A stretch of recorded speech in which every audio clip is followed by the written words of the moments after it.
on se retrouve à 9h pile muy heure bi ngeen doon xaar pour ñu dem ak yéen li ñu diggee woon ak yéen depuis ce matin et c'est parti avec le téléphone ñu ngi leen di xaar 88 628 22 22 franchement.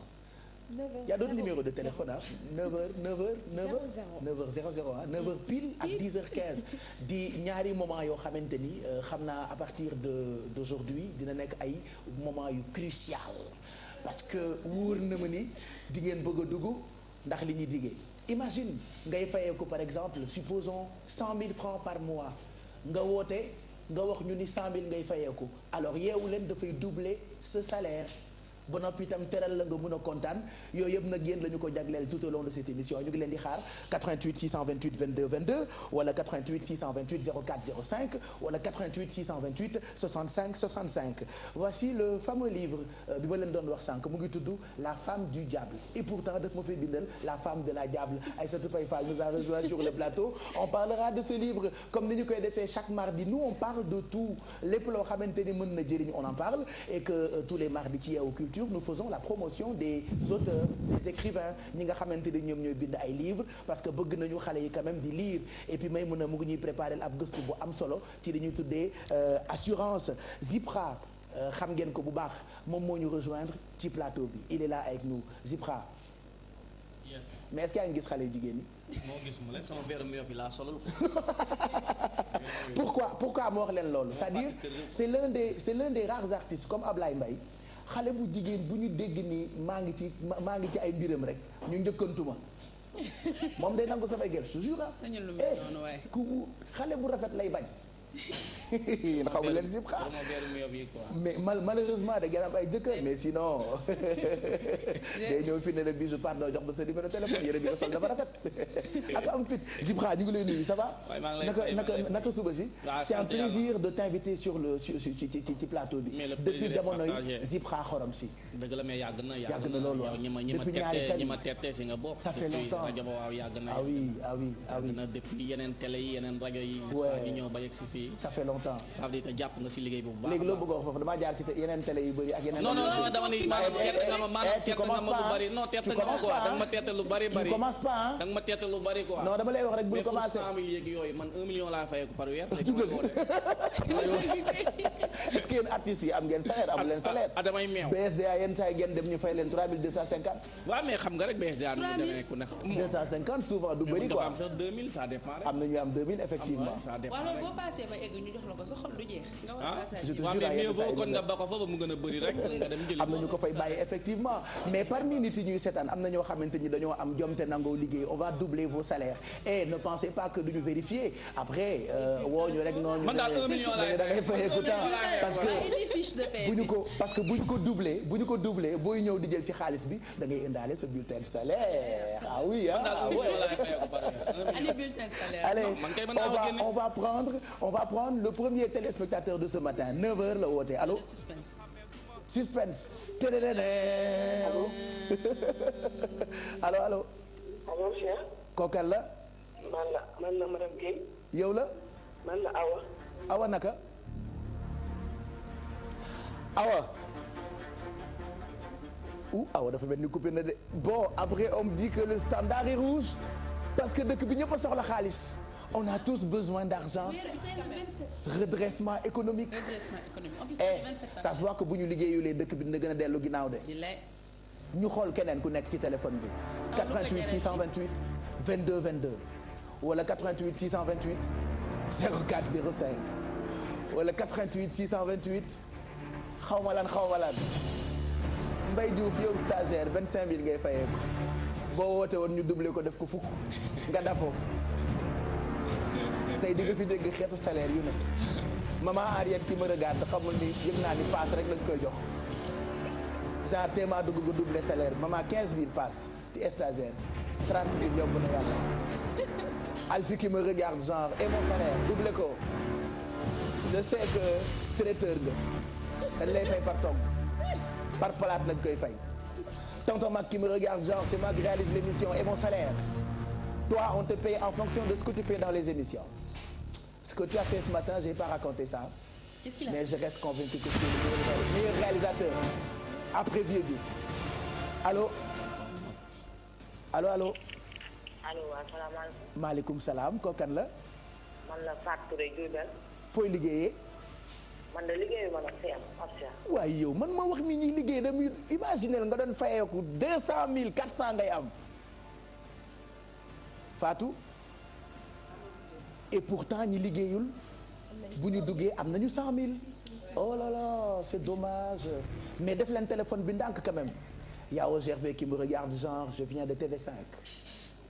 2000 euros par mois boo ko dee doublé 4000 euros lay nekk. Aïssatou Faye Fall qui me regarde genre je suis et à la fois à la rédaction et dans Yeewu Leen. et je touche 2 millions. elle veut ñu doubler salaire am mu toll ci 4 millions. on double les salaires désormais à 9h pile et à 10h15 heure Yeewu Leen plus. joxaat leen ma keneen ci téléphone bi.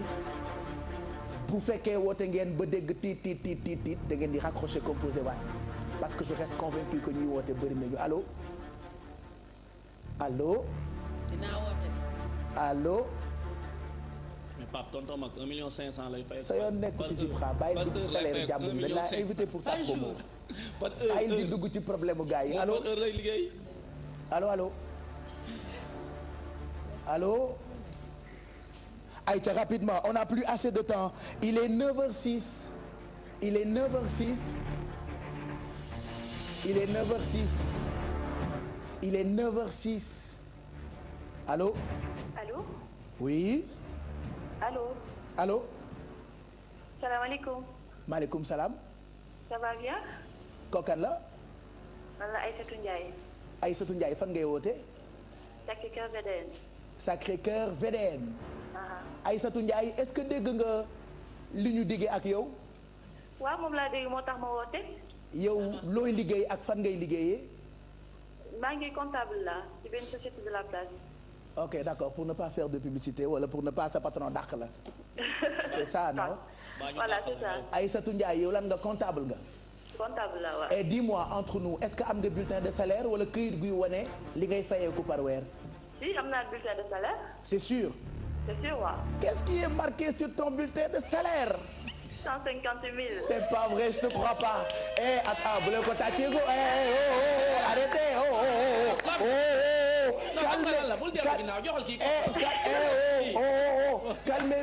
calmez vos joies et souffrez de m'écouter. souffrez de m'écouter. souffrez de m'écouter. parce que daf ci am ñoo xamante ni il parle trop. souffrez de m'écouter. alors Aïssatou Ndiaye. oui. 150 000 ngay fayee ko par weer c'est sûr. waaw moo nekk ci bulletin bi. c'est marqué sur ton bulletin de salaire maa ngi dër. bien sûr. Aïssatou Ndiaye. comme ñun ñoo waxoon ku am salaire dañuy doubler sa salaire. ngay fayeeku 150 000. Yeewu Leen doubler nu ko may la 300 000.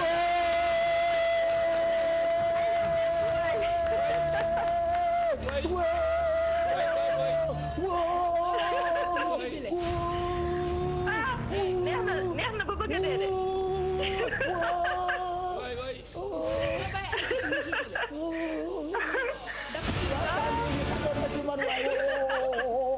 alors Aïssatou.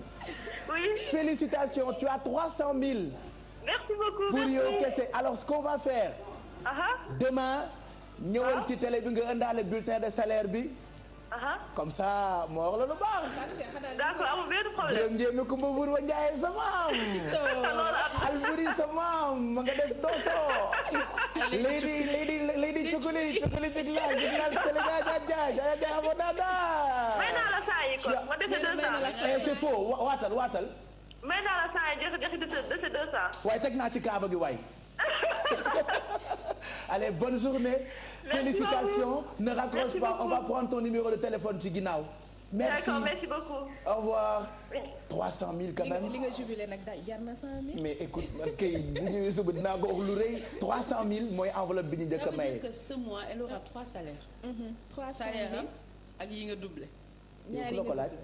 yaa ma ko laaj ma lijjanti ko. bon ok foog ma ci lekk ok donc continuez d'appeler keneen ki ñuy jëlaat ci biir émission bi soit on double son salaire ak montant bu mu mënti am ñi am per diem 2000 nag classe Tanor Mbuub gi 2000 par émission yow di nga deex a doubleel 4000. bon xanaa di nga ko may 100000 boobu. 4000. On vous attend toujours au téléphone comme quoi Yeewu Leen je rappelle encore que c'est la première matinale. On va enchaîner tout de suite ak Maymouna, soyons maintenant sérieux.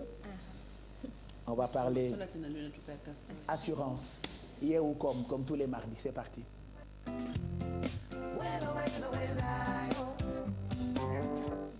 Allez, assurance ñun fii Sénégal xamuñu njëriñam et pourtant boo demee ci dëkk yu développé yi c'est-à-dire seen muus bi ñuy yar bu deewee sax dañuy dem fayee ko assurance parce que assuré nañu ko. Effectivement assurance nekk lu am solo Pape Cheikh ci dundum nit mais sénégalais yi nag ñemeeguñu assureur wala ñemeeguñu assurance parce que ñu ci bëri dañuy am ay sinistre aussi kenn du leen fay. Mais balaa ñuy dugg ci sujet bi comme ni ñu koy defee saa su ne dem nañ xool est-ce que ñi nga xamante ni ñooy sénégalais yi xam nañ lan mooy assurance après nag ñu teg ci juste ak mot de l'expert mu indi ñu ci ay leeral Pape Cheikh. mooy assurance ak lu muy jariñ.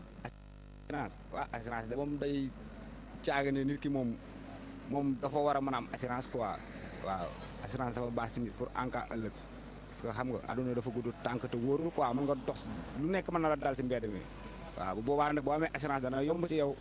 assurance ça veut dire par exemple boo defee accident si yoon bi bu fekkee yow am nga carte assurance ñoom ñoo lay assuré ñoo lay faj. assurance moo lay garantie quoi mais tamit sans dépend rek mën na nekk yow assurance auto assurance de vie xam nga mooy assurance quoi moo lay garantie quoi. assurance mooy jëw ñun monde bi ñuy dund chaque jour da ngay am benn problème loolu la ñuy wax aléa léegi yow ñu bëri ñu ngi dem di soox jël aléa yi teg ko seen dodd mooy suñu feebaree ñu dem hôpital ñu fay suñu amee accident ñu dem réew dem def li ñuy def léegi assureur moom li ko tax a jóg mooy daf lay jàppale pour que saa yoo amee problème bi nga xam ne moom ngeen signé ci contrat bi moom mu jàppale ci soit mu remboursé la li nga avancé soit mu defal la prise en charge loolu mooy assurance mooy le fait que ñu mun la garantir en général mais garantie bi dafa am contrat bu.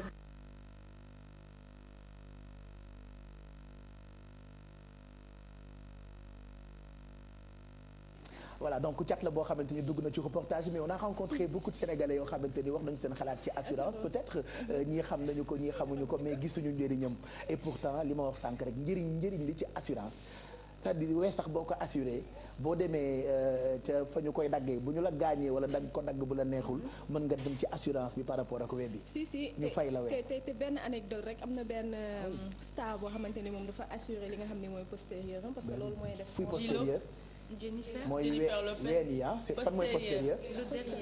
ginnaaw bi dos bi d'accord ok daaguwaale bi. ok mooy kii bi. ok d'accord moom mooy fonds de commerce am en fait. kon de am na ko xam ne bu assuré woon bosam fayee ko ay millions mos. Voilà donc ñuy remercier ki nga xamante ni mooy Nafissatou Bandaw nekk ki nga xam ne mooy directrice pro assure Pape Cheikh bu ñu ko mënee tënk. assurance mooy li nga xamante ni ki ñuy woowee assuré mooy. ki nga xam ne moom mooy dagg assurance bi moom mooy def li nga xam ne mooy gérer risque am pour mën a bénéficier wu ci secours en cas de sinistre parce que ñoom dañu am ay termes yoo xamante ni ça leur est spécifique ki nga xam ne moo lay daggal talon bi mooy assureur yow miy jënd yaa assuré li nga xamante ni mooy liy dal sa kaw mooy sinistre bi léegi nag pour mën a bénéficier wu loolu da ngay am échange somme d'argent moom la ñuy woowee prime wala cotisation donc lu ñu ci mën a jàpp mooy xaalis boo xamante ni da nga koy verser pour prévenir un danger potentiel pour bu dalee sa kaw yow nga mun a am xaalis wala nga mun a am ay moyens yoo xamante ne moo lay permettre nga gérer risque boobu. donc nit ñi nag li ñu comprendre ci lu bari ci assurance mooy du oto rek la ñuy assurer. parce que ñun oto rek la ñuy assurer fii en fait. mun nga sax ngay liggéey nga xalaat ni ki benn jour sa liggéey mun na am ralentissement wala mu am loo xamante ni dina ci nga def assurance développement de ton activité.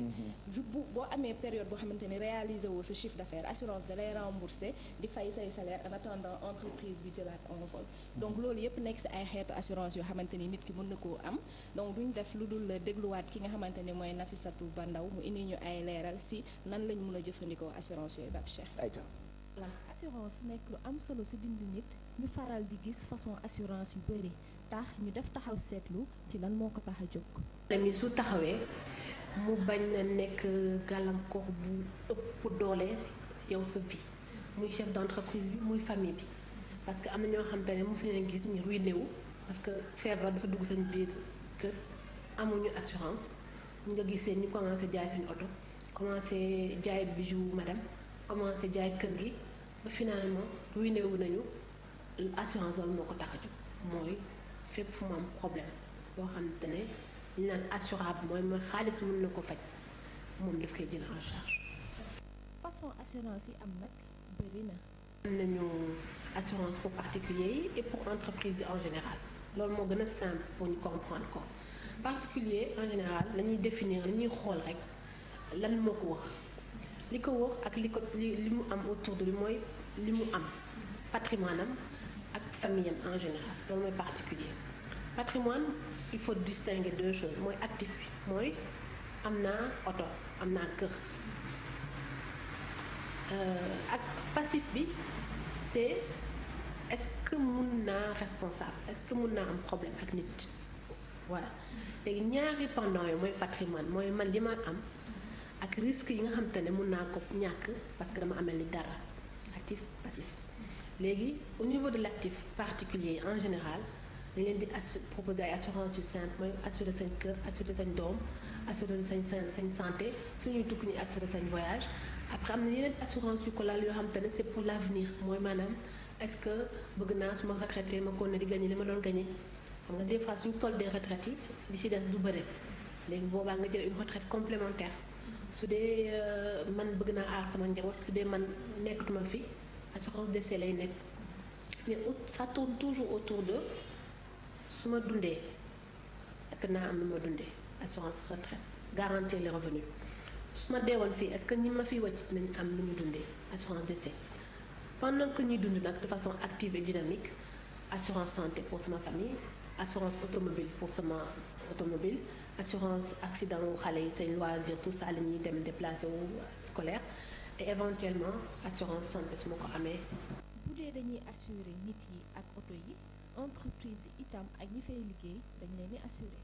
su dee entreprise yi ñun suñu métier dañ naan ñun mënuñu assurer loo xam ne amul on assure que les réalités entreprise bu nekk dañuy dem xool ci lan ngay yëngu léegi même configuration mooy am toujours entreprise bi patrimoine am dañuy assurer mooy son actif lan la am est-ce que am na ay machines yu daw est-ce que am na ay bureau am na ay biens en général bu boobaa ñu proposer ko mu assurer ko su dee dafa lakk su dee dafa am benn taw bu jéggi dayoo wala vent bu jéggi dayoo événement naturel su dee dafa am dégâts d'eau su dee dañ ko sàcc loolu lañ koy proposer en général léegi su dee passif bi dañuy xool activité bi ñu proposer ko lan la mun a def pour que si jamais nañ ko mettre en cause mu amoindrir impact bi sur entreprise bi. Il y a un troisième volet bu important ci entreprise bu ñuy fàtte tout le temps mooy il faut aussi ñu mun a garantir sur entreprise bi sur la pérennité mooy su amoon benn sinistre est-ce que dinañ ko mun a rembourser période bi muy toog du liggéey te pendant que muy liggéey mi ngi fay yenn charges yi est-ce que dinañ ko mun a rembourser mooy perte financière. ñu doon déglu Nafissatou Bandaw moom nag xam-xamam màcc na ci lépp loo xamee ne jëm na ci wàllu assurance defe naa def na tour bi ci yu bëri yoo xamante ni ñun sax xamuñu ko woon ci wàllu assurance. effectivement Pape Cheikh parce que ni mu ko waxee dafa ko def deux pàcc mooy bu fekkee ni que nit ki la ak bu fekkee ni que entreprise bi la donc li mu résumé mooy ni que nit ki bu fekkee yaa ngi dund nga mun assurer sa bopp déjà am na boo xamante ni mooy assurance retraite complémentaire mooy en plus que li ngay am prime de retraite bu fekkee yow xam nga ni soo retraité du la doy mun nga def assurance retraite complémentaire boo retraité dañ lay fay yow sa salaire nga daan fayeeku lañ lay continuer di fay li nga xamante ni mooy assurance santé pour bu amee ay feebar wala sa doom yi feebar suñu hospitalisé frais médicaux yi xam nga mun na nekk loo xamante ni doo ko am sur le coup assurance mun na la ko jëlal en charge mais aussi bu fekkee da ngay sóoraale boo fiy jógee génn àdduna nga bëgg sa njaboot di continuer di dund yow ni nga leen daan yoree am na assurance boo xam ne da nga koy jël su loolu amee tamit assurance bi day continuer di ko def ba xale yi majeur donc beneen xeetu assurance bu mu ñëw nag mooy assurance yi nga xam ne mooy si entreprise yi mooy déjà nga assurer sa patrimoine mooy bien wu entreprise bi nga assurer say créances par exemple nga assurer aussi sa passif mooy nga sóoraale nekk ëllëg ci biir benn affaire mun na ñëw dal ci sa liggéey par exemple nga yor commerce mu lakk wala nga inondé wala daal mu am benn jéyee benn phénomène naturel boo xamante ni c'est pas prévisible mu ñëw dal sa kaw en attendant yow ngay dem di am leneen assurance bi day jël en charge da lay fay xaalis bi ba pare am na si yoo xamante ni sax bu fekkee ni que yow sa matériel yi nekkoon foofu da nga ko assuré ñoom dañ la koy remboursé nga mun a am un nouveau départ donc nag li mu gën a expliquer mu am solo mooy ni que nit yi du ñu jël temps waxtaan ak assureur parce que assureur mënoo ñu ñëw rek di la assurer noonu yow yaay xool par rapport ak sa liggéey yow yaay xool par rapport ak li nga bëgg nga ñëw wax ni man lii ak lii laa bëgg ñu calculer te booy xool Pape Cheikh ay montants yu dérisoire parce que man bu ma ñëwee ma laaj ko ay 15 000 par an ay 30 000 donc c'est des montants qui sont tellement dérisoires te nit di dañ naan dama koy fay xaalis bu bëriwul la quoi boo xamante ni mën na la jëriñ ëllëg te xam nga li ñu naan nattu day bette te kenn xamul ëllëg ci biir lan moo la mën a dal maintenant assurance c'est pas obligatoire benn façon assurance rek mooy obligatoire mooy assurance responsabilité civile donc booy xool sax ci oto benn assurance moo obligatoire mooy nga tooñ nit maanaam piéton da nga war a assurer pour boo mbëkkee nit wala nga am collision ak kenn nga mun ko rembourser mais après nit ki tamit bu fekkee am na assurance vie bu ko oto filé dañ koy fay par exemple ci kaw mu am assurance bu baax quoi am assurance bu baax parce que il y a des femmes qui demandent aussi est-ce qu'elles peuvent assurer leur mari bon xanaa ma laaj ko expert bi mais bon nee nañ lépp loo xamante ni daal sa propriété la mën nga ko assurer donc mën nañ leen assurer parce que daf ci am koo xamante ni dafa dem vacances Casamance mais assuré wul jëkkëram quoi mu yóbbaale ko rek moo gën a wóor elle se reconnaîtra elle est en train de nous regarder pour man boobu mooy xeetu assurance bi gën a wóor wóorul de nga yóbbaale dëkk bi day woote ay caayan yooyu ak yooyu noonu waaw nga yóbbaale rek wala nga toog mon pied ton pied Pape Cheikh voilà et puis à propos de Natou j'ai très envie que Zipra ñëwaat ci histoire am tuuti on va rester un peu avec lui je sais que ñun ñi ko yàgg xam peut-être miin nañu histoire am mais Zip nga baal ma d'habitude doo ci bëgg di wax mais dama bëggoon nga ñëwaat ci parce que Zipra da doon gis je te jure tonton Mag ngi wax mel ni comme si dafa fekkee histoire bi mais ci kaw scène la ko dabee en fait je sais pas du ma ci sori xool nettali ma histoire bi sans kii sans voilà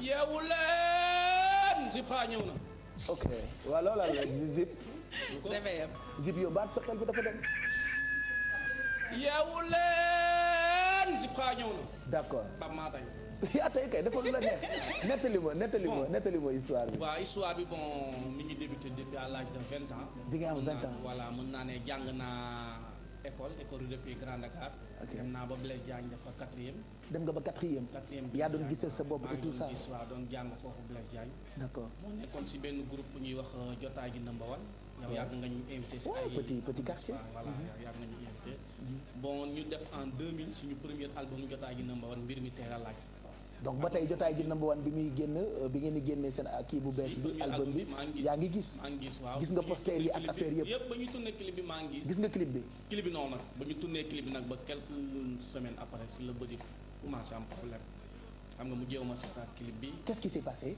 waaw nee nañ nga golokom la parce que benn œil bi la njëkk a jàpp ñu koy traité di ko traité mu jàppaat beneen œil bi mais finalement xam nga rek après ñaari ko mujjee taxaw quoi bis bi nga xam ne gisatuloo c'était quand waaw mais doo mën a calculer bis bi carrément ne bis bii nga xam ne gisatuma parce que vision bi day wàññeeku du loo xam ne rek day jékki-jékki taxaw d'accord mais da ngay gis nii mais doo gis de loin d'accord mais en étant très jeune doo comprendre da ngay gis affaire bi di wàññeeku ba jeex finalement un beau jour laa yeewu rek dootoo xàmmee ñii dootoo xàmmee couleur yi dootoo gis nit ñi da ngay dox nii rek di tëñax nit ñi commencé remarquer affaire boobu d'accord muy maire bi muy paa bi dañuy gis da ngay romb doo leen nuyu sax léeg-léeg si mbedd mi xam nga yow doo comprendre après laa commencé xam ne lii c'est fini quoi d'accord mais dem naa si Suède gars yi ne mënoon nañ ko arrêté maanaam vision bi moom boo dul gis dès le départ waaw dès le départ ñu arrêté ko dem naa fi Paris def ay kii mais loolu la yàlla dogal terew ñu doon jéngu di ñafe ba 2003 jotaay génnee deuxième album moom n'est-ce pas mais lan mooy sa force daan gis ba gisatuloo mais nga continuer c'est-à-dire voilà il faut être vraiment fort man fu ma ko gis dama koy tooñ yoo xamante ne xam nga ab tooñkat la dama koy tooñ di ko tooñ mais c'est-à-dire xaw ma loolu il faut nga gëm yàlla dëgg nga am foi quoi pour mën a nangu yenn c'est la foi il faut nga garder gëm bi d'abord entourage bi nga nekk d'abord sa famille nit ñi di la encourager di la épauler muy paa bi maire yàlla ko yàlla yërëm xare ko ak muy sœur yi fele ba sama jarbaat laa àndal nii ak sa sœur bi elle est tellement brave n'est-ce pas Buri Baro xam ni magam fii la ne Youssou Baro caméraman la fi d'accord Youssou Baro caméra ay doomu Aline Baro sama waajaange ba Youssou Ndour ñu waay dëgg la Youssou Baro Youssou Ndour lañ ko tudd d'accord. voilà mi ngi ci télé ñoom ñëpp da ngay gis fu may dem ñoom Cheikh Baro ñoom Medoune Meng dañ ciy ñoom jàpp quoi Bismam Bisaan boo yëpp dañ ciy jàpp quoi ñoom ban scène nga mujjee yëg nga mujjee yëg daan gis ak li nga yëg après nga nettali ñuy scène bi nga njëkk a yëg bi nga xamee ne gisatuloo. waaw seen yi ma mujjee yëg daan gis mën naa ne peut-être sax li si ëpp du ci réew mi ay Gambie la woon affaire yooyu. d'accord n'est-ce pas ñi ngi woon Gambie si ëpp foofu la woon quoi. ñu ko seg temps yooyu Black Polo foofu daan gis doon affaire yu nice. mais seen yi ma mujjee njëkk a yëg moom nga xam ne gisatuma yaakaar naa si benn boîte de la place la suma juumul. mi ngi nekkoon fii benn boîte de la place ak benn concert bu amoon suma juumul fële centenaire quoi. d'accord mais nga gis ni toujours booy jouer dafay doon beneen atmosphère si yow. d'ailleurs looloo mais taxoon est-ce que luy changer booy jouer. si looloo taxoon sax ma génn si groupe bi quoi parce que groupe bi da nga daan gis Pape boo ñu seetloo dañu daan sol ay yére yoo xam ne ñooy nuroo da nga daan gis affaire day am harmonie yére affaire day rafet danse ay mouvement dansant ñu ko doon ànd mais da nga daan dem ba da ngay taxaw sur scène da ngay gis gars yi di jouer sax mais yow da ngay jouer ba won public bi ginnaaw wala nga won scène bi ginnaaw te doo ko tey n'est-ce pas loolu moo si changé quoi léeg-léeg ngay jouer ba demee côté jéggi kii bi carrément n'est-ce pas léegi nag après loolu day dem ba casser mouvement dansant casser rythme bi ngeen doon demee yàgg sa gars yi ma ne lii mënul wéy quoi après da nga gêné woon moo voilà pas gêné sax parce que léeg-léeg du gêné carrément da ngay doon loo xam ne si bul yàqal gars yi nga nekkal ñoom mën nañ dem ak noonu mais yow comme que ni nga meloon melatoo ko nit am na moment boo xam ni da ngay toogaat def benn prise de conscience jëlaat sa beneen yoon xool ma dem nag toog xool lii dal na ma lii melu ma woon nii mel naa nii daaw ma woon def ni sur scène nii laa def kon bàyyi vaut mieux ma bàyyi gars yi continuer léegi man may demal sa bopp man mën naa jouer sur scène jouer ba woon scène bi ginnaaw mais léegi nit ñi dañuy ñëw retrouver la nga taxawaat jàkkaarloo ak amul problème parce que mouvement dansant amul fa am nga ñooy ànd ak ñoo xam ne mën nañ yor show public yooyu loolu moo si changé quoi nga gis na ngay jouer woon ba bi ngay am 20 ans daan nga bind daan nga lire après bu fekkee gisatuloo am na wala yaa ngi mën a bind ba tey ak yi nga jàngoon à l'époque avant. waaw parfois non pas bind sax parfois signature yi ngay maîtriser maa ngi signé maa ngi affaire yooyu mais même texte yi ngay yi ma gars yi di la. mais avant Petit d'humour jamono boobu dañ daan am ay gel école et tout ça daan nañu bind ay lettres yaa ngi mën a bind lettres yooyu ba tey. waaw mais lettres yooyu xam nga doo ko mën a bind moom laa ko mënul bind texte yi ngay lire kay doo mën a bind ay lettres xam nga man lépp c'est dans la tête. léegi kon nooy def boo gisee benn gel mu neex la. benn gel bu la neex na ma pare parce que ma femme est à la maison.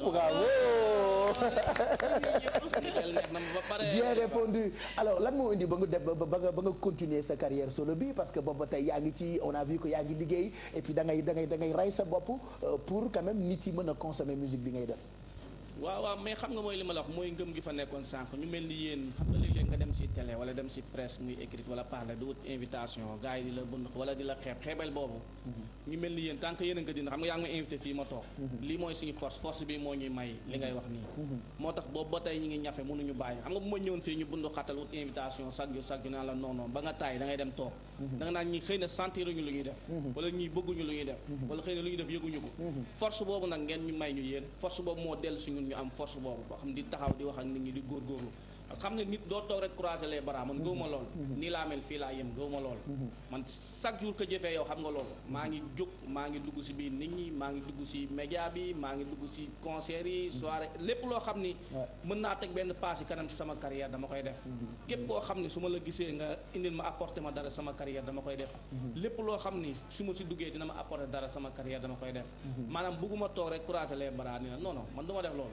damay ñafe parce que da nga xam ni tu as une femme tu as des enfants da nga leen war a nourrir te musique bi rek ngay def mooy li may faral di wax gars yi li ñuy def même bu neexul woon gars yi waroon nañu jàppale dañu encourager mooy force heureusement li ñuy def sax neex nit ñi neex ba pare neex nit ñi kon dañu war a gën a mën a jàppale si liggéey bi mu jëm sa kanam di si lappale sa patron roi bi le roi du mbalax ba pare suñu audience bi dafa yàgg maa ngi koy woo naa ko woo ko. da ngaa mën a woote nag. waaw mais noonu la madame Camara ñoom Maodo Bamba sama audience bi yàgg na. dinañ ko lijjanti dafa dem Amérique bu ñu ñibbisee naa la boole ak sama xarit voyageur la day dem rek. day dem di ñëw rek day dem rek. ah yow su ngay traité de pigeon voyageur. pigeon voyageur c'est mon patron ah. mais sax na la dàq yow man de du ma dàq ndax li ko mën. sa responsabilité wala yow la de ci émission bi yow la na la dàq yow dàq. jéem a la defar rek. na la dàq. waaw maa ngi xaar audience ba tey xam naa kilifa la te waa ju baax la lu mu dugal loxoom rek mu jëm sa kanam loolu yàlla. voilà dinañu wax ci ay minutes léegi ni ci sa ay projet yi ci album bu bees bi ci vidéo bu bees bi ak yu baax yooyu nga xamante ni yaa ngi ci dox ñu jëlaat téléphone. 10 heures. ñu jëlaat téléphone. 10 heures. wala sa yaram dafa tàng. on offre 100 000 double salaire la musique. allez yow moo dara moom tàng. La musique. def ko nii. La musique. La musique. Voilà. Voilà, merci. léegi ki ñuy woo kii woote sànq ñu jël ko Aïssatou Paye Fall astafurlah. Aïssatou Ndiaye elle s'appelle moom am na 300 000 juste ci woote émission keneen ki ñuy waaj a jëlaat ak nu salaire am mënti toll dañu koy doubler bu fekkee amul salaire dañu koy may 100 000 désormais 2 fois ci suba bi dañuy doubler salaire yi et puis d'ici semaine prochaine on vous offrira par exemple ay tablettes. man nag damay génn ay téléphone portable.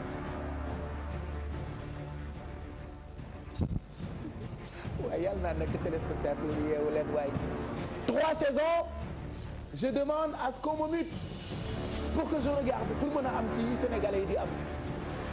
semaine bi fii ba jeudi on double les salaires et on offre des enveloppes de 100 000 à partir de lundi prochain on offre des accessoires ay bagages. waa léegi yow présenté ñun mën nañoo génn. ay tablettes. ay téléphone. ay téléphone portable Mamy Sobel arrête de m'appeler et des doublages de portable donc tout ça c'est pour vous donc ñu ngi leen di xaar ci téléphone bi 88 628 22 22 wala 88 628 04 05 numéro téléphone yaa ngi nii di affiché wu ci suufu écran bi ak fu ngeen mënti nekk xam leen ni yeewu leen c'est la seule matinale qui vous réveille et qui vous éveille ñun ñaar la ñuy boole yi leen di jëriñ ak yi leen di bégal ci kanamu Zipra on va enchaîner tout de suite ak yeewu culture comme chaque mardi dañ ciy ànd ak Aïssatou Paye Fall.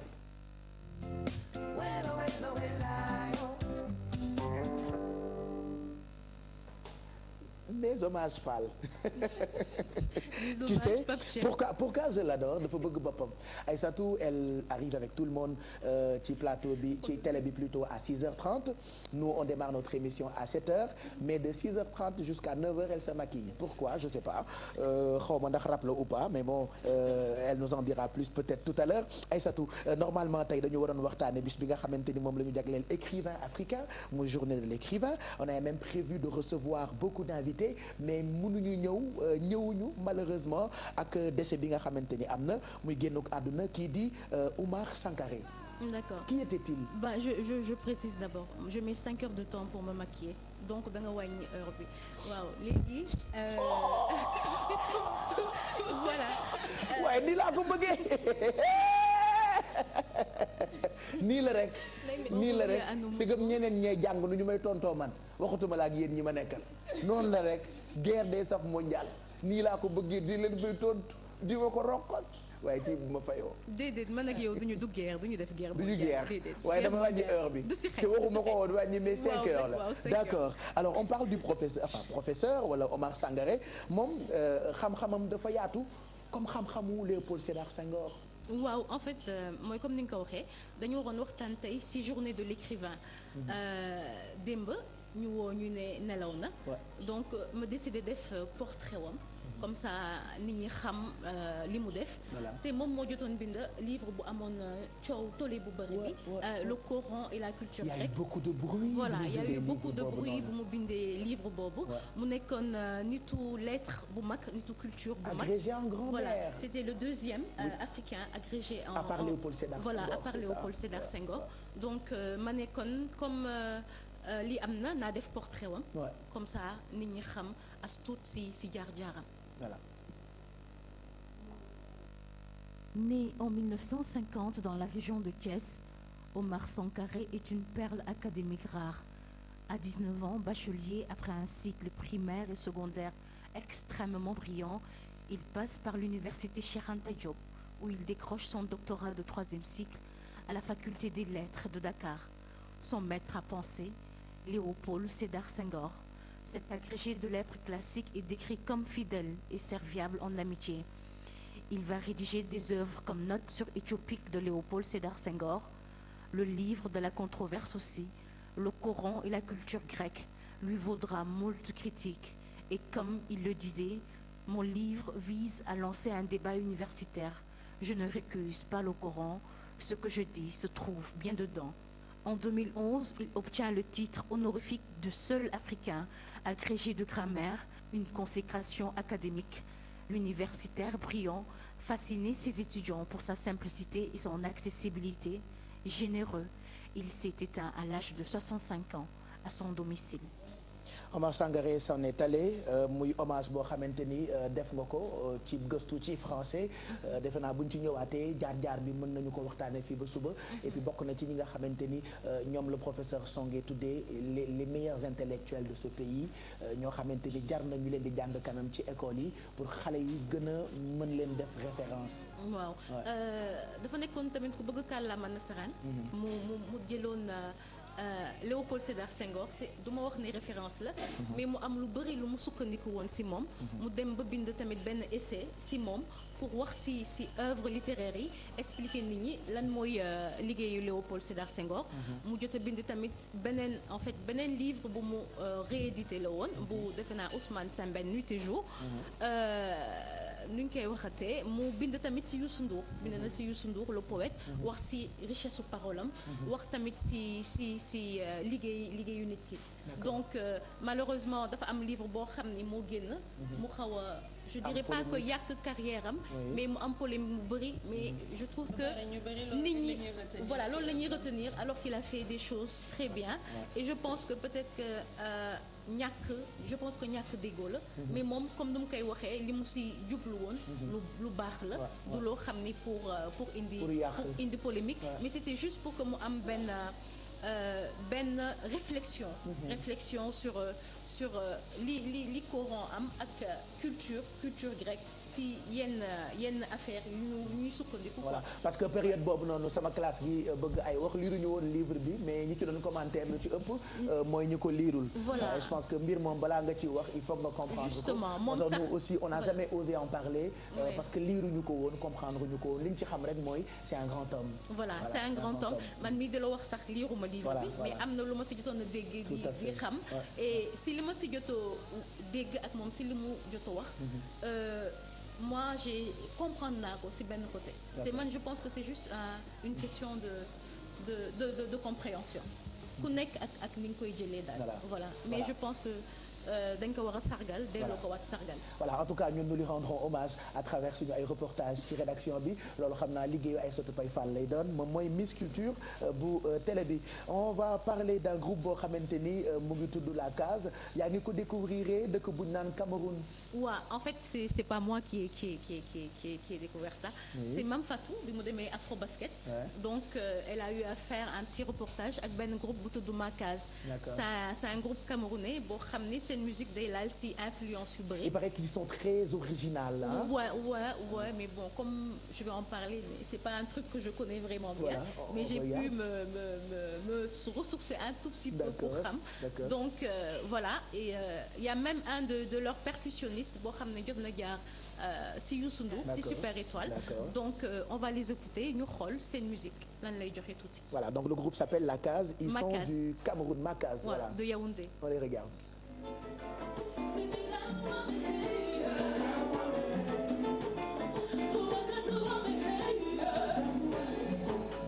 Un style de musique bien difficile à définir, car composé de plusieurs influences. Mais au final, peu importe, puisque le son est bien agréable à entendre. Bientôt 20 ans que le groupe Ma Case brille sur la scène camerounaise. Nous avons eu la chance d'arriver à émerger quand même dans un pays où ce n'est pas toujours facile pour un artiste d'émerger et de durer toutes ces années-là. Et voilà, c'est un plaisir pour nous d'être là encore aujourd'hui, 20 ans plus tard, avec le même enthousiasme et le même entrain. Composer, créer, vibrer, ce sont d'abord les sensations et le plaisir de jouer ensemble qui ont importé. Et puis un nom est venu s'apposer sur le son de Ma Case. C'est le Bantou Groove, c'est la musique de Ma Case, c'est-à-dire une musique issue des peuples bantous à la rencontre des autres. Dans sa case, comme il aime à le rappeler, le groupe Ma Case compte en son sein une jeune femme promise à un bel avenir. Sa présence scénique attire, sa voix aussi.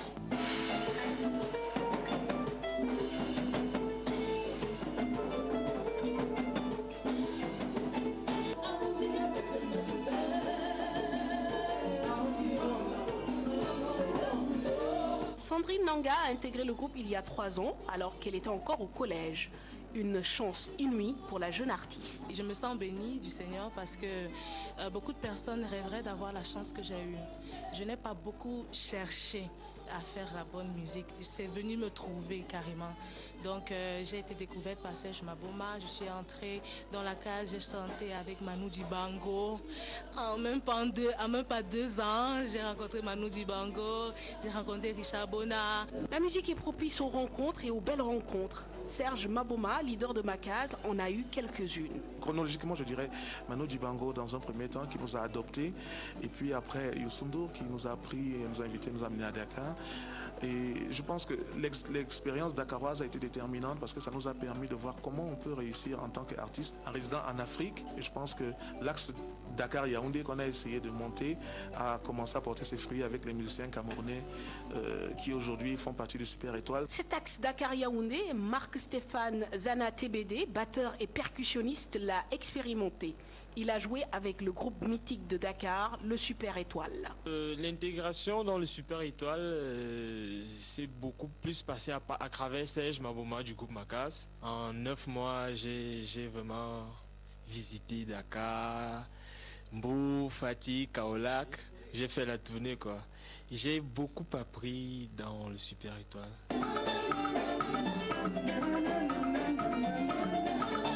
Les rencontres et le talent ne suffisent pas à masquer les difficultés à vivre de sa musique au Cameroun. Malgré 3 albums produits et un 4e à venir, Makaz éprouve beaucoup de mal à exporter sa musique, manque de moyens, absence de vision politique et de producteurs. Il n'y a pas beaucoup d'opportunités ici au Cameroun. Tu vas faire de la bonne musique, mais tant que tu n'as pas quelqu'un qui accepte de te porter, tu n'as pas l'opportunité de rencontrer la bonne personne, tu continueras à chanter dans ta chambre. C'est une équation très très difficile. Aujourd'hui, je pense que nous faisons partie, je pourrais me tromper, mais des rares privilégiés qui peuvent se dire qu'ils arrivent quand même à subsister grâce à la musique parce qu'il y a de gros problèmes au niveau de l'organisation générale du métier aussi au Cameroun. Aujourd'hui, les artistes sont obligés à la fois d'être musiciens, mais aussi producteurs, mais aussi managers. On aurait tant aimé ne faire que notre métier de musicien, malheureusement, pour arriver à quelque chose de conséquent, il faudrait que nous nous investissions davantage. Et comme pour exorciser le mal, Makaz va sortir un prochain album, Issié, qui signifie littéralement la rencontre des sages. Un titre pour tirer la sonnette d'alarme et aller au chevet de la musique camerounaise, qui d'après le leader de Makaz, Serge Maboma, n'est pas vraiment au mieux de sa forme.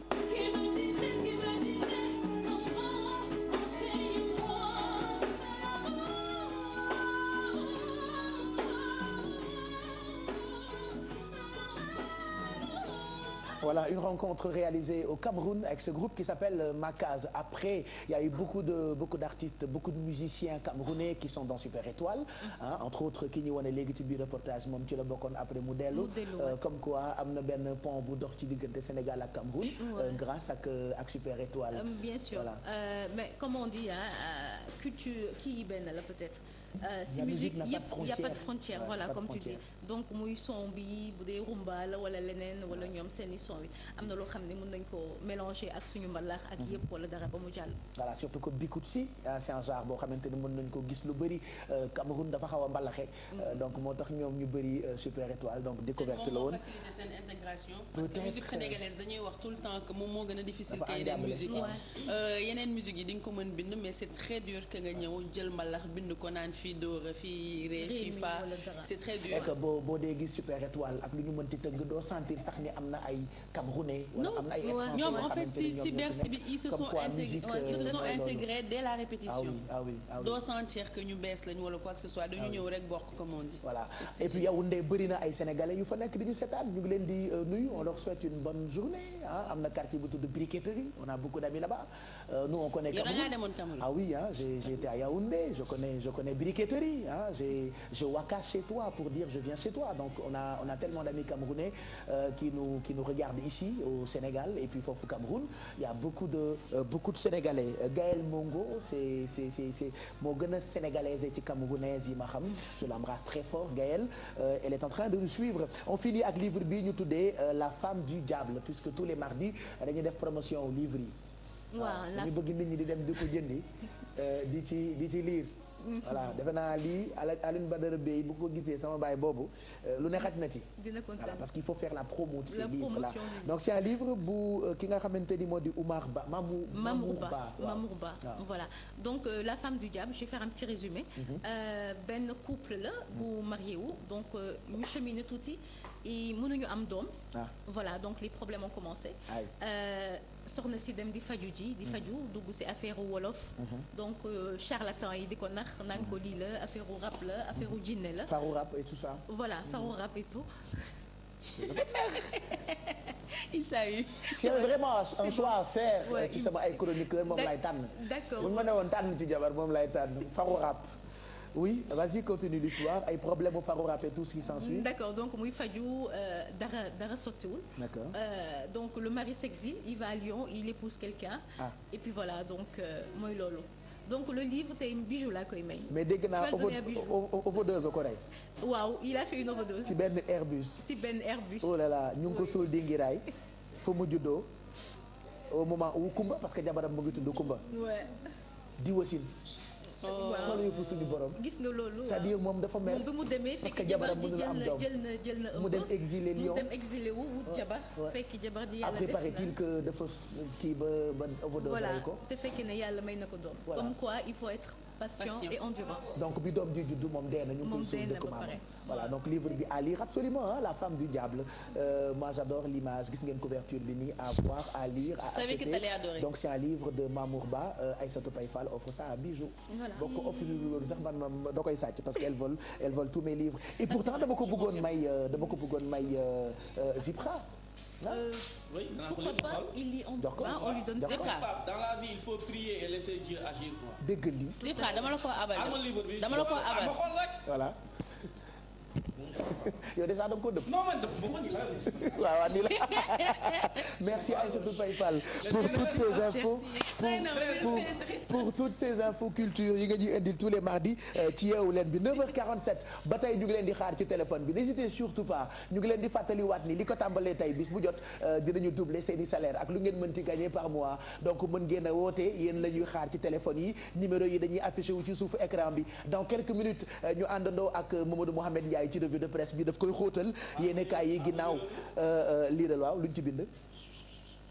ok d'accord mu ngi lire c'est très intéressant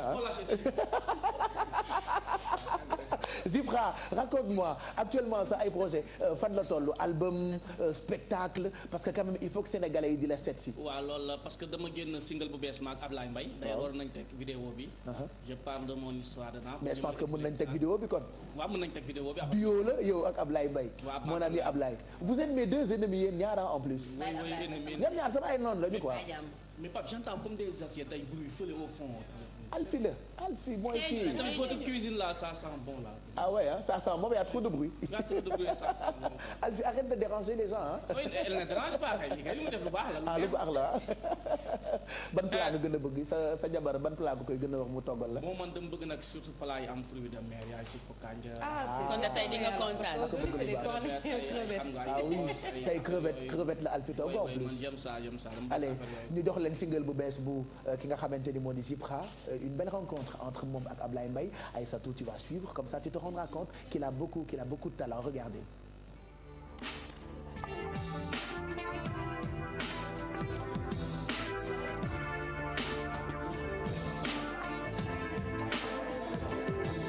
yeah ana ko doon laaj ba xam nit dina judd di gis bu leer dem ba toll ci diggu dooleem ndogal dal ko yu neex la lumière maanaam di gis ba am ñaar fukki at say bët muuru nga silmaxa du ay léeb dëggantaan la mooy li ma dal man Zipra Abdou Khadre di la dal nga mun te nangu ndogal te yaa ngi toog ko ne tey sant yàlla Abdou Khadre di la dal nga mun te nangu ndogal te yaa ngi toog ko ne tey sant yàlla lu mel nii la sa maam daan wax ndogal du wees duniyaa saa yoo xëyee gis nga am nakar bu yees man école de Grand Dakar laa defe primaire am entrant sixième dem Blaise Diagne dafa secondaire nekkoon si benn groupe janvier 2000 ñu génn cassette tourne suñu clip yaakaar a feeñ ci beneen facette dañ ci teg quelques semaines mu mel ay gën si man sa mbëni tàmbalee lëndëm ma mel ni ku gëlëm dëkk si lëndëm xàmmee tuma dërëm ak bërëm ñi ma xamoon ba may gis ku ma tax sa dëf ma yërëm di ma ñaanal naan Abdou Khadir yàlla nga wér ak jàmm foo jaar gis ku baax gis fa góor gis fa jaam balaa ngay ràññi ñu la bëgg te yàlla tax nga am problème téeméeri xarit yi ma amoon tey jii su bëri dañ maa yéem xale yi jigéen ñi di ma daw xam nañ ni mënatu maa gis sama yaay am naka rek tiis di ko jooy ndax mënu ko miis Abdou Khadir lii la dal nga mën te nangu ndogal te yaa ngi toog di ko ne tey di sant yàlla.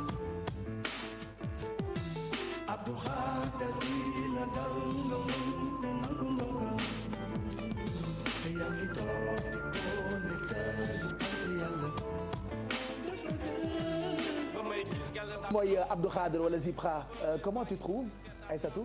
Il est super. Belle chanson et puis Ablaye Mbaye baat bi dafa sentiment. moom tamit ni muy rappé dafa sentiment waaw. dañ ko pelloo non mais lui le gars il est fort xam nga Ablaye Mbaye doo tudd turam fenn taw kenn wax la non ak a mën a way. way rek lay def même phrase bi ngay dégg. boo ko tudd même phrase bi ngay dégg. il chante trop bien. dafa xaw a saay-saay rek mais way rek la mën Ablaye Mbaye. donc projet yi album buy génn la ak ay spectacle yoo xamante ni yaa ngi ko prévoir. avant album bi dañ defagum single bi xam naa d'ici quelque temps beneen single dina ñëw d'abord. waaw ñu fekk ñuy liggéey album bi ba mu gën a dëgër moyens yi ko war a suivre yëpp teew incha allah surtout n'est-ce pas parce que xam nga album moom li ngay def si promo bi la plupart muy ëpp sax li nga def si studio enregistrement ak sortie n'est-ce pas moo tax nag ñi ngi fekk di dagale fonds yeeg moyens yi n'est-ce pas ñi xaar d'ici peu beneen single ñëw incha allah ngeen ñaanal ñu et puis en plus de single bi yaa ngi may wax la dernière fois que lépp lu jëm ci wàllu feebaru bët lu ci mel ni glaucome amuloo moyen mais bëgg nga taxawal fondation boo xamante ni da ngay am moyen pour jàppale xale yi nga xamante ni dal na leen te amuñu moyen pour ñu faju ci incha allah te loolu la ma koy bàyyi sa loxo sax ndax ñu dox ko ensemble mu gën a gaaw a sotti ndax xam naa ne am nga carte d'adresse boo xam ne boo ko ubbee fii déggal li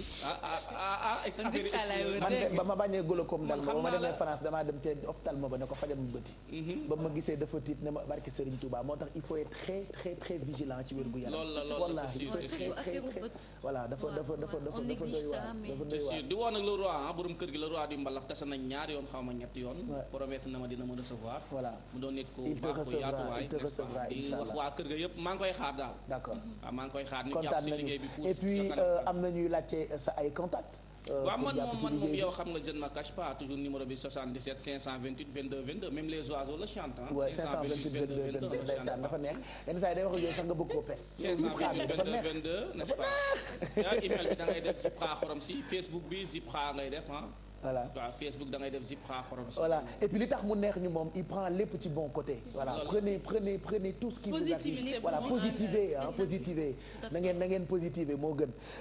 merci Zipra. Zeyna tu me dis que nit yaa ngi woote depuis sànq depuis qu'on a annoncé que dañuy doubler ay salaire Mouhamed Ndiaye nga lay xool sama salaire nag doo leen ko doubler. ba te doubalees. Facebook bu dee salaire yi nga dégg moo tax nga brailler sa brailler bi 10 bi. yaakaar ni li ngay fayeeku bu ñu ko doublé dina xat ci sa poche boobu wala tubéy dina ko mën a téye wala seen tiit bi tu te trompes pas tu te trompes les gens ils appellent et je te dis un truc hein même les gens qui travaillent dans cette télé ñu ngi jéem a woote ci suuf. ouh là là ñooñu bokk ñooñu. xoolal Pape Cheikh fi mu ne nii. ñëpp a ngi woote. waaye sa téléphone baa ngi sonné rek. mi ngi sonné rek Pape Cheikh. bu arrêté sonné da ngaa bëgg ma jëlal la kenn. doo ma xoolal kenn foofu ma xool. ma xool ba xam. bu ko dëpp de. fi nee na les gens lañ wax. les gens nga wax. les gens on a dit tout le monde. sauf ceux qui travaillent ici. Pape loolu yaa ko soog a précisé. Pape Cheikh. léegi da nga leen di wax ñu def ndànk aussi bu ñu sorxo dañ koy soxo bu ñu ko sorxo fi mu ne nii waa bitim réew sax dañoo bëgg a woote. waaye ay salaire euro nag franchement. ak ay dollars bu ñu ko doublé de. day métti nañ yem ci CFA bi. voilà Aïssatou bu njëkk a woote sànq ñu ngi koy féliciter parce que moom am na lu toll ci 300 000 ci kuy fayeeku 150 000 bu fekkee yéen tamit bëgg ngeen ñu doubler seen ay salaire n'hésitez pas ku ci wër sëkkam nekk dañu lay jël bu ko defee en direct nga wax ñu ñaata ngay fayeeku après ñu doubler ko bu fekkee amuloo salaire mën nga dugg ñu may la 100 000 bu fekkee amuloo par exemple bulletin de salaire parce que bëri na ñuy liggéey ci kër yi ñu leen di fay te amuñu bulletin de salaire alors on aura juste besoin de benn preuve buy wane ni fii ngay liggéeyee après bu dee 50 000 la ñu doubler ko def ko 100 000 bu dee 35 000 la ñu doubler ko def ko muy defe naa 70 000 c'est ça donc on double les salaires et à partir de semaine prochaine comme j'avais dit ñu may leen ay bagages bagage yi suñu bagage gisoo leen suñu bagage yaa ngi nii di tout ça suñu bagage yaa ngi nii voilà bagage yi la ñuy maye de non non ça c'est pour les téléspectateurs ce sera à partir de lundi comme on dit souvent kuy door a mën kuy saaga internautes yi qu'est-ce qu'ils ont dit. alors Pape Cheikh tey dañu waxoon internautes yi ñu wax ñu lan moo leen di énerver seen koñ. et ils ont bien réagi. ah oui li ma neex ak li ma naqari et demain on fera de li ma neex aussi ah. li neex waaw comme def nañ li naqari suba ñu def li neex mais apparemment nag ñëpp kenn ku ci nekk am na lu la naqari sa koñ et toujours à peu près les mêmes messages ñoom ñooy ñëw Iba Thiam nee na trop de jeunes chômeurs en allant à l'école ils sont en train de dormir au retour je les vois au bout de la rue genre bandiarle et c'est eux qui déplorent la cherté de la vie. C'est énervant. C'est énervant. C'est énervant. Il y a plein de gens yoo xamante ni bu ñu génnee seen ay kër du ñu mën a dox parce que nit yi ñooy toog ci buntu kër bi. C'est vrai. ci buntu kër yi quoi. Bon après tu me diras que tàngaay bee tax gars yi di toog seen buntu kër yi mais dafa xewi loolu. dafa xewi tàngoor ak sedd ci yam sax tout le temps doo. mais nag moom nee na ci attends. man ni ma ko bëggee woon toog benn. doo ko nam yenn. du ma wax sax koñ bi ma daan dem vacances foofu foo romb Diallo Ndiaye loolu da ngay dégg. fii ba boo tàllalee Diallo Diop Ndiaye Diouf Seck mairie ñëpp ci mbedd bi boo ko dañuy nuyoonte rek yow loolu amoon suñu koñ bi nuyoonte rek c'est-à-dire quand tu es dans la maison ay Diallo Ndiaye Diouf Seck Mbeng Seck Fall mais merci Pape indi nga sama sant mi da nga ko fàtte woon sànq ba tey muy Fall Mbeng d'accord kay doy na sa ok lu gars yi waxaat Iba Thiam nag daf leen ci tegal attends mais vous ne foutez rien et vous voulez avoir une vie normale c'est ce qui m'énerve Adja Gueye mer na Adja Gueye nee na les talibés qui passent tout leur temps à jouer au foot devant notre porte ça m'énerve et une vieille dame qui est assise devant sa porte si tu passes elle t'appelle pour te raconter tout ce qui se passe dans le quartier. C'est énervant souvent c'est énervant moi je raconte souvent daan na ma dal am na benn maire boo xamante ni temps yi ma dëkkee Maris ma doon jaay sompat mais moom daf koy teel a jaay si ay 7 heures et demi 8 heures ay wa sompat ça m'énervé finalement boobu ba tey damaa bañ sompat xamee ma sompat mais buñ ma nee togg bi def nañ ci sompat je suis énervé ay wa sompat El Hadj Malick Mak laay pare nee na bonne question li may énervé dans mon quartier mooy les habitants qui font couler leurs fosses dans les canaux à ciel ouvert et ils versent leurs ordures en plus. Ça m'énerve sérieux. Kondir wala fu ndox mu bon di jàll kenn du fa def mbalit on en a parlé il y a pas longtemps ci yeewu leen bi artuwaat nit ñi et pourtant dafa mel ni matérialisme bi am ci réew mi dañ bu ñuy wax ñoom dañuy xool li leen si arrangé ñu jël ko leneen li duñ ko dégg. il a raison c'est très énervant ça. nawet si yenn koñ ba ñu ubbi seen fosse muy taw rek ñu profité ubbi seen ba pare ne la taw bi la c'est très énervant ak xel bi Alfie tu voulais dire quoi lu lay énervé. dama ko bëgg a wax ci suba ba léegi. d'accord léegi bàyyi ko mu àggali nga doog wax léegi man ñun sa bruit bee ñu. waa jeex na message jeex na ci la ma bëggoon a. waaye moom bu may énervé rek. d'accord alors wax ñu lan moo lay énervé dans ton quartier. Liberté 4 ngeen baal ba fa laa màggee. xam nga li ngay wax dañu qualifié. xam nga code la dimanche Pape. ñu qualifié dimanche ma dem ñu génne ñëpp génn bale quartier bi ba mu set. peinture ko mais loolu duñ ko def chaque dimanche Pape. ok donc c'est énervant le fait que. duñu ko setal tout le temps parce que bi ñu ko setalee bi passé dafa rafet. mais ñu peinture tali yi peinture de wall c'est tellement joli et propre mais loolu war nañ koy def chaque dimanche wala benn yoon par mois sax Pape. c'est vrai ah jeunes yëpp génn xale yëpp génn. wallaahi war nañ ko di ko def. bu doon yooyu amoon na à l'époque. dinaa wax sama grand ne foofu Aline Mara xam nga ko. Mara waaw. moo nekkoon directeur patrimoine bâti. Aline Mara waaw. voilà mon fils est là-bas. ay dóor la. non. manto bi rëy na ci rakam bu jigéen dafa nekkoon sama jabaru. man de dara énervé ma sama koñ maire ba baax na chef de quartier bi baax na. rakam bu jigéen dafa nekkoon sama jabaru. ay dóor la.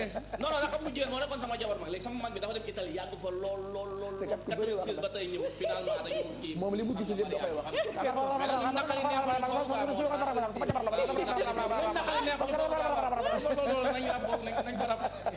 nous on l'adore Zipra xorom si n'hésitez surtout pas ngeen wër clipam bu bees bi mu ngi ci ànd ak Ablaye Mbaye il reviendra nous voir très prochainement ci télévision Futur Média bu ko defee ñu am ay mbir yoo xam ne ni dinañ ci àndandoo ak moom il nous a donné et son numéro de téléphone ak ni mu nekkee ci Facebook bi et tout ce qui s'ensuit n'hésitez pas contactez-le comme ça ngeen jàppale ko bu baax on finit ak acte bu mujj ci yeewu leen version mag bi Mamadou Mouhamed Ndiaye mi ci baraaye bu rëy bi lañ ciy àndal.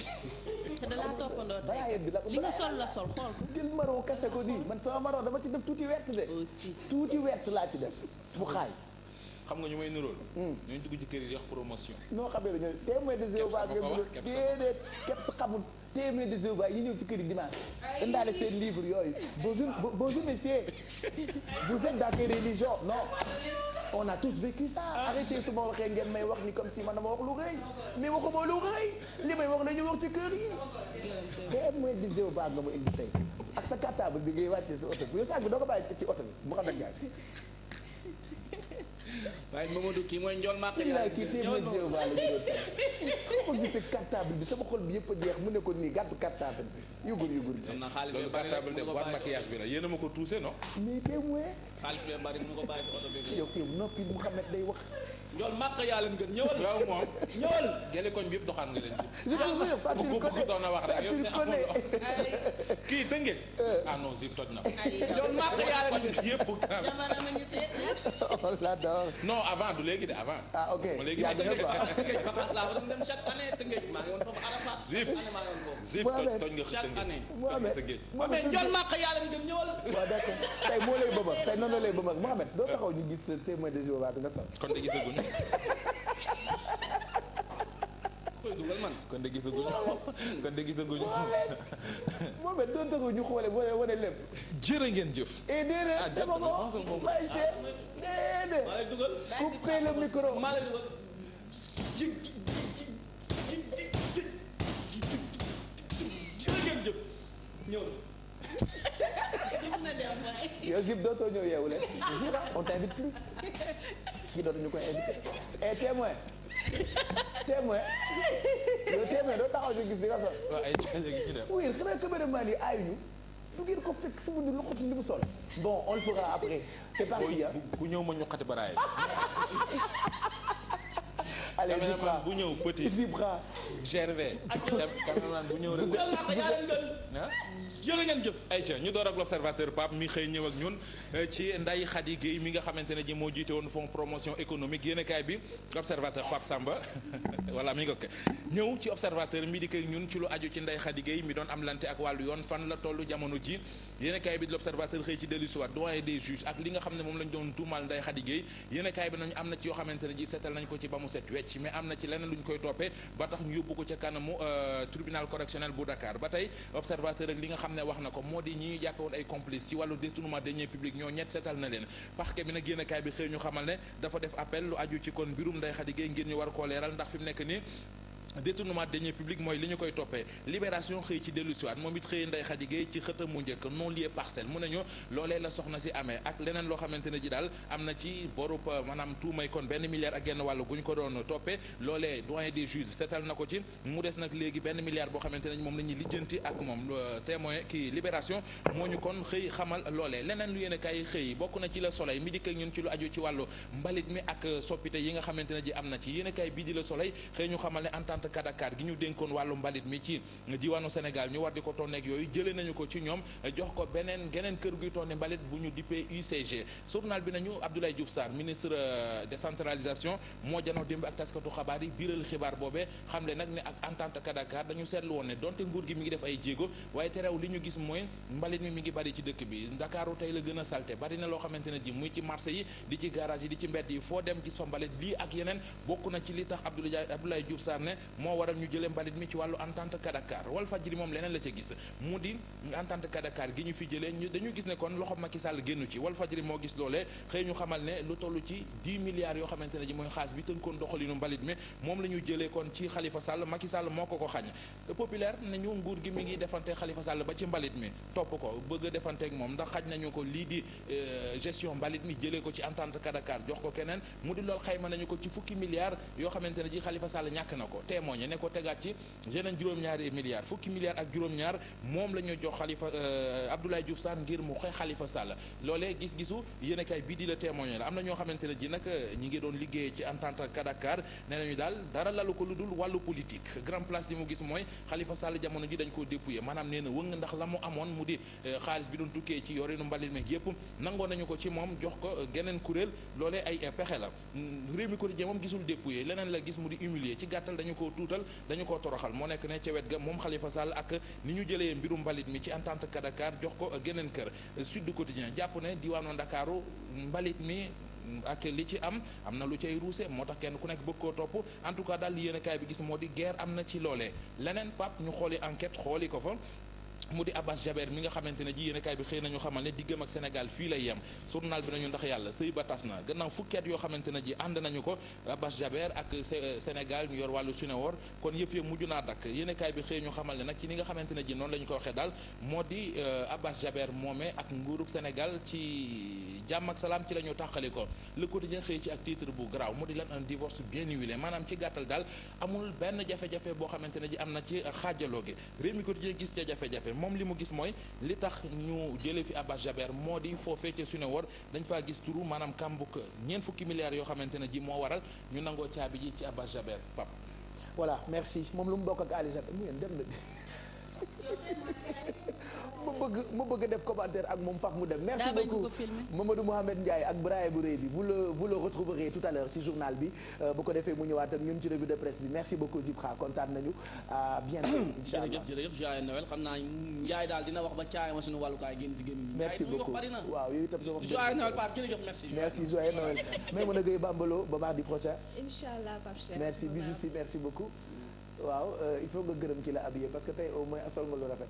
au moins pour une fois sol naa lu rafet donc merci beaucoup atmosphère Paris Dakar Fass. voilà ñoom ñu ngi Fass quoi. atmosphère Paris Dakar yu nice la ñuy jaay la ñuy jaay ay surtout Paye Fall mais qui t'a habillé elle est très belle. Merci, je suis gentille. D'accord. Mais on te remercie. C'est moi qui vous remercie. remercie. Mardi prochain. Sinon on t'entendra toute la semaine tu reportages. Oui, hein. oui. Tu journaux yi. Merci. Alfie, on revient après permanence. D'accord? Beaucoup d'argent que nous vous offrons. On va doubler vos salaires. 88 628 22 22 wala 88 628 04 05 ak yeneen numéro de téléphone yi nga xam ne ñu ngi affiché wu ci suufu écran bi. N'hésitez surtout pas woote leen ñu ngi leen di xaar. On se retrouve dans quelques minutes juste après permanence léegi dañ ci ànd ak Kebs Jam.